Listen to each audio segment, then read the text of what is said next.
Et vous voyez, ce bonhomme-là, c'est pas un chanteur de R&B, n'est-ce pas? Hein, on pourrait croire comme ça, c'est un des frères de Soledad. Il est mort, hein, je coupe le suspense, il est mort, assassiné par, eux ils appellent ça les porcs, mais ici on appelle ça la police, n'est-ce pas? Sorry. Donc, il est mort, etc. Et on va un peu résumer son truc, et vous allez comprendre l'histoire des stéréotypes dont je vous parlais. Et cet homme-là s'appelle George Jackson, n'est-ce pas? Vous tapez sur les moteurs de recherche. Voilà, c'est aussi ça le problème. C'est-à-dire qu'on va souvent nous montrer des images de Noirs qui collaborent avec le système pour montrer que les Noirs ne se battent pas. Et sans doute, beaucoup d'entre nous n'ont pas connaissance de ce genre de personnages qui étaient des révolutionnaires plus que radicaux. C'était des armes humaines. Et je ne peux même pas expliquer au niveau du danger qu'il pouvait représenter pour... bon, il était en prison hein, à perpétuité, mais vous allez comprendre. Donc, un moment, voilà, c'est pour répondre à la question de Mobali. Il écrit à sa mère parce que, on va revenir, les frères de Soledad, vous cherchez le résumé, j'ai pas le temps de rentrer, mais c'est des gens qui se retrouvent dans des conditions carcérales ignobles, on va dire au temps des Black Panthers. Et là, le racisme anti-noir, il est... comment on appelle ça? Il est open bar. C'est-à-dire, c'est presque une religion, n'est-ce pas? Donc, aux États-Unis, hein, on parle bien, mais vous savez qu'ailleurs, c'est pareil, mais autrement. Donc, voilà. Et là, à un moment, il écrit une lettre à sa mère. Et mon but, c'est pas que les gens se focalisent sur le fait de... il écrit à sa mère, ça aurait pu être à son père, ça aurait pu être à son oncle. Il s'avère que là, c'est à sa mère qu'il va adresser les remarques qu'il va faire. Mais peu importe que ce fût à sa mère ou à quelqu'un d'autre, ce que je veux dire, il faut comprendre que ces gens-là, ils prennent des perpétuités, ils vivent dans des endroits, ils sont qu'entre hommes. Et quand on parle d'entre hommes, c'est... moi, j'avais lu son livre, hein, c'est des passages où ils disent que ce gars-là, il disait qu'il laisse pas un blanc dans la prison l'approcher à moins d'1 mètre. Et s'il le fait pas, c'est pas des histoires de les blancs sont des diables, etc. C'est que il y a la race aryenne, c'est vous pouvez mourir, etc. Et ce gars-là, on l'approchait pas comme ça. C'est tu l'approches, tu peux mourir. C'est vrai. Et ces gars-là, c'est des gars, ils aiguisaient leur corps comme des armes. C'est plus de 1000 pompes par jour. Je peux même pas vous expliquer. C'est un délire dans la tête, n'est-ce pas? Et donc, il a pris perpétuité, et vous allez commencer à comprendre pourquoi.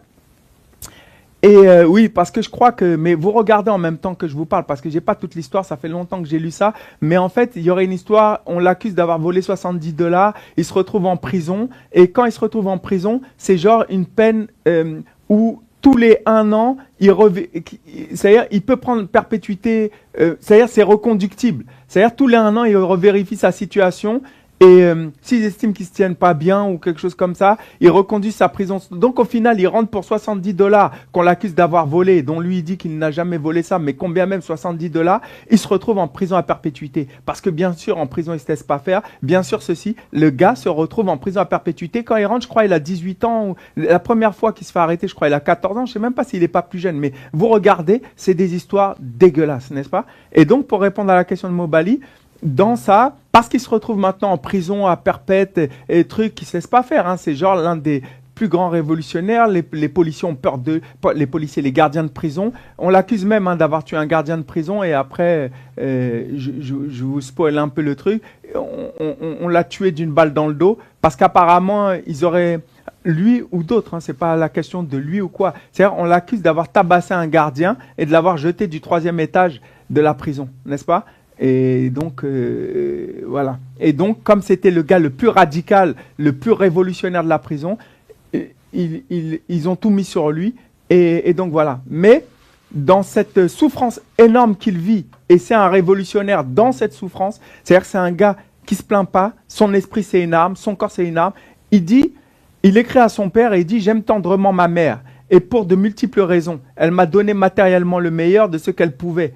Mais elle m'a amèrement trompé sur les questions intellectuelles et spirituelles. Mon éducation, elle l'a mise entre les mains de l'ennemi héréditaire de ma race. » On parle de la race noire, pour l'appeler comme ça. C'est là une trahison de la pire espèce. À cause d'elle, j'ai dû apprendre tout ce que je sais maintenant en tâtonnant et en faisant des erreurs.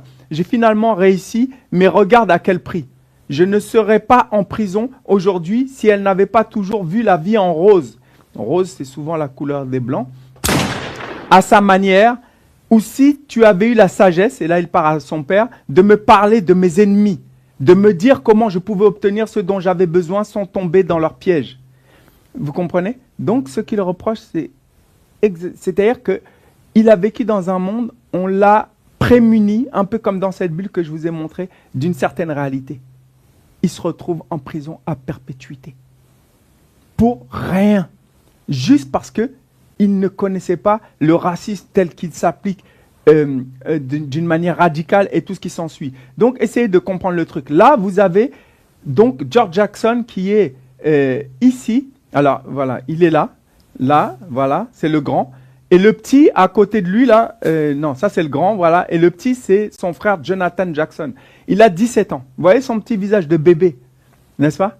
J'ai colorisé la photo, hein, parce qu'à l'époque, il n'y avait pas de couleur, n'est-ce pas? Donc, et il connaît quasiment pas son frère. C'est un truc de malade, n'est-ce pas? Les familles déchirées, tout ça, tout ça. Vous voyez que là, le petit, quoi le petit, qui a 17 ans, vous voyez, tête de bébé. Il est avec Angela Davis. Il milite pour faire libérer les frères de Soledad, donc il y a son frère en prison, n'est-ce pas? Il milite, etc. Et là, vous avez ce petit qui a 17 ans, il a organisé l'évasion de son frère. Là, c'est pas un film, hein, les amis. Vous voyez, pourquoi je vous parle de ça? C'est pas pour faire la glorification des armes, etc. Là, on est dans le racisme extrême. Hein. Personne ne peut comprendre. Tu sais, les gens vont parler, vont raconter leur vie. Ils ont pris en otage le juge, le procureur, bref, tout ce qu'il y avait à prendre en otage, il a pris. Il a pris des armes, il a donné à 3 gars qui étaient jugés, qu'il connaissait. Bref, tous des adultes. Lui, c'est un enfant. Il a 17 ans. Et je vais essayer de vous expliquer un truc rapidement et on ne va pas parler chinois. Il y en a plein qui racontent leur vie et qui font, oui, l'amour, parce qu'ils ont vu, tu sais, les films d'Hollywood. Eh bien, moi, je vous dis, je ne suis pas en train de dire il faut faire ce qu'il a fait. Ce n'est pas du tout ça que je vous dis. Je vous dis, vous êtes les témoins d'un véritable amour. Vous comprenez? Ça veut dire ce petit a 17 ans. Il ne connaît même pas son grand frère. Ça veut dire son frère était tout pour lui, mais son frère ne le sait même pas. Quand on arrive à faire ça, 17 ans, avec une police qui n'est pas celle d'aujourd'hui, hein, il sait que quand il va là, putain, je ne peux même pas vous... 17 ans, vous avez vu son visage de bébé. Le gars, il a pris les armes comme un grand. Parce que pour lui, son frère, c'est injuste qu'il soit en prison. Eh bien, le gars que vous voyez un peu...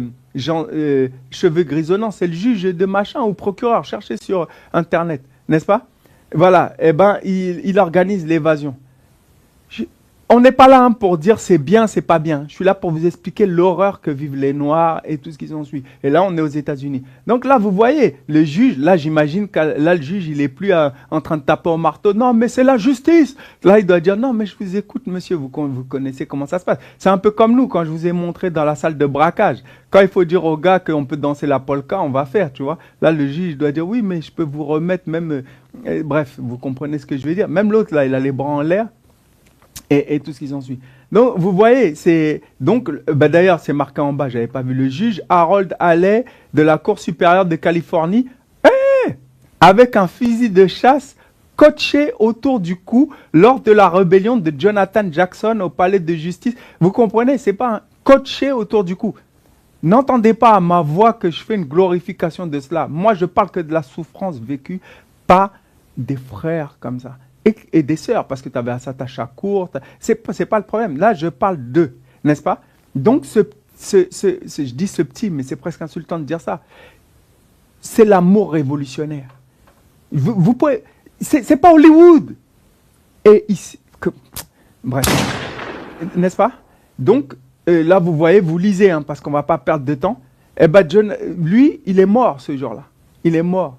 Ils l'ont fusillé. Avec les 2 gars qui étaient avec lui, ils les ont fusillés, mais comme pas... Bon, le juge, il a pris aussi. Hein. Le juge, il a pris aussi. Je crois que c'est le juge qui est mort. Bon, il y en a qui sont morts aussi de l'autre côté.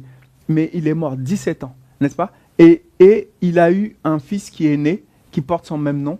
Et donc, 8 mois après, son fils est né. 17 ans. Et je ne suis pas en train de faire ni la glorification d'une quelconque violence. Je suis en train de vous dire que ce gars-là, pour lui, son frère, c'était quelqu'un. Et son frère, c'était...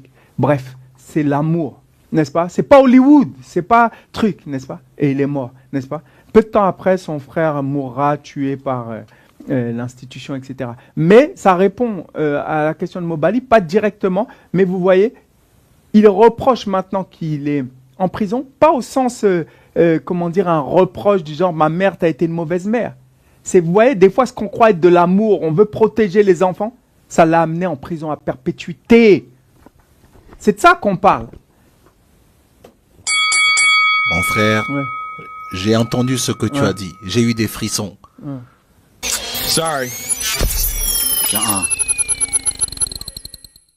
Dieu créa l'homme noir et l'homme noir créa le style.